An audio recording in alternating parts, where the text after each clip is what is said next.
Hola tout le monde, je vous fais cette vidéo pour vous parler du grignotage. On sait que le grignotage c'est pas bon, mais on ne sait pas pourquoi. C'est pour ça que je vais vous expliquer. Du coup, on dit souvent le grignotage fait grossir. C'est souvent pour ça qu'on dit ne grignotez pas, ça fait grossir. Oui, ça fait grossir parce que à chaque fois qu'on grignote, il y a un pic d'insuline qui est généré par notre pancréas. Et donc, cette sécrétion d'insuline, en fait, à terme, elle peut générer un diabète de type 2, puisqu'au bout d'un moment, le corps en a ras-le-bol en fait, de passer son temps à sécréter de l'insuline, donc il commence à moins le faire. Et donc, c'est la source, c'est un précurseur d'un diabète de type 2. Ça, c'est quand on consomme plutôt des grignotages sucrés, et quand on consomme du grignotage salé, on va plus s'exposer à des maladies cardiovasculaires sur le long terme. Ensuite, le grignotage abîme les dents. Pourquoi ça abîme les dents? Puisqu'à chaque fois qu'on grignote, à chaque fois qu'on mange, en fait, il y a une sécrétion d'enzymes salivaires. Ce sont les premières enzymes qui sont sécrétées lors de la digestion, donc dans la bouche. Et ces enzymes, elles sont acides. Et donc, de manière répétée, quand on passe notre journée en fait à manger, finalement, ces enzymes sont excrétées et du coup abîment l'émail des dents.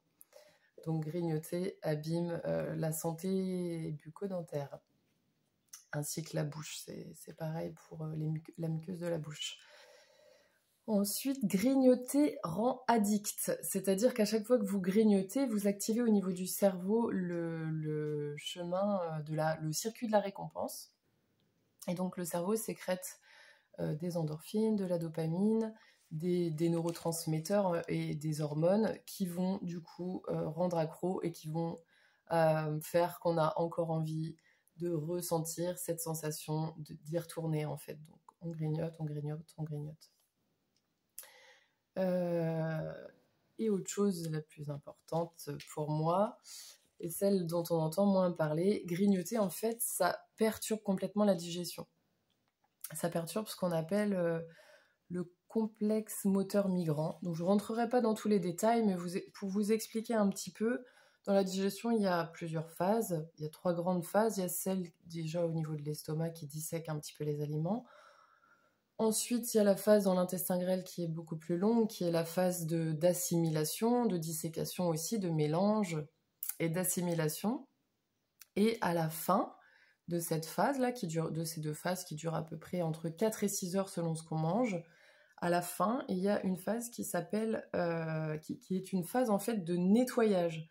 C'est-à-dire, c'est un peu comme une onde, c'est un mécanisme qui va traverser tout l'intestin, qui va aller du duodénum jusqu'au côlon, pour vraiment faire dans l'intestin grêle un nettoyage, comme une pelle en fait qui viendrait tout racler.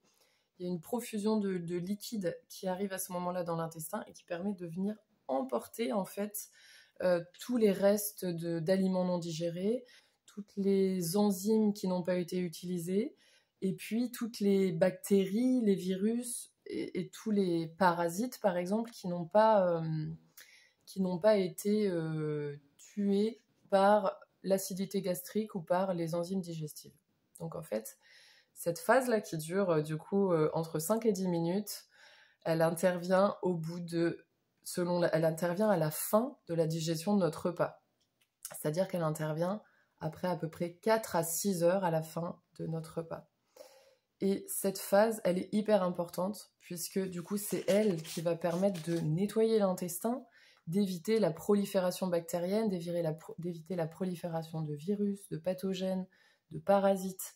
Et donc, ce qui veut dire que la digestion, en fait, dès qu'on l'interrompt avec quoi que ce soit, elle va pas au bout de ces 3 phases-là. C'est-à-dire que si on va manger un bonbon, si on va manger un fruit, si on va prendre 2-3 amandes, un carré de chocolat, en fait, à chaque fois qu'il y a quelque chose qui arrive dans notre bouche et que ces enzymes salivaires et ou pancréatiques, enfin toutes les enzymes digestives, la bile, le foie, dès qu'il y a quelque chose en fait dans notre bouche, 15 minutes après, un nouveau processus digestif reprend et du coup cette digestion ne va pas au bout. Et c'est ce qui fait qu'on se retrouve vraiment avec des perturbations au niveau digestif importantes et des troubles digestifs qui ne se régulent pas. Et voilà. Donc, si vous avez des troubles digestifs, si vous avez de la difficulté à perdre du poids, si vous avez des compulsions alimentaires, que vous avez du mal à contrôler justement ces envies de grignotage, peut-être qu'il y a une dysbiose, peut-être qu'il y a déjà une parasitose qui est installée, qui vous donne faim, peut-être qu'il y a aussi des troubles du comportement alimentaire, un ennui. Enfin voilà, si vous avez besoin de vous faire accompagner, n'hésitez pas à me contacter. Et puis si on a faim aussi en permanence, on peut penser aussi à gérer son stress, puisque souvent on compense le stress par quelque chose qu'on met dans la bouche, hein, le mécanisme un petit peu de succion, puis comme je vous ai dit tout à l'heure, le mécanisme de récompense. Voilà, donc il y a plein de petites choses à mettre en place et vraiment à prendre en compte de manière globale. Et puis en tout cas, le fait que cette digestion ne soit pas complète, ce que ça fait vraiment, c'est que ça amène énormément d'inflammation dans l'organisme en fait. Ça amène beaucoup, beaucoup, beaucoup d'inflammation, des troubles digestifs, du stress oxydatif. Ça emmène potentiellement des problèmes de fatigue, des problèmes de sommeil, des problèmes de non-régénération du corps en général et de l'intestin en particulier, et donc des inflammations. Donc, quand je dis inflammation, c'est de tout ordre, des douleurs, des problèmes de peau, des troubles gynécologiques, des problèmes de transit, des problèmes du cycle menstruel. Voilà. J'espère que cette capsule vous aura plu. N'hésitez pas à me mettre un petit commentaire en dessous. À très vite.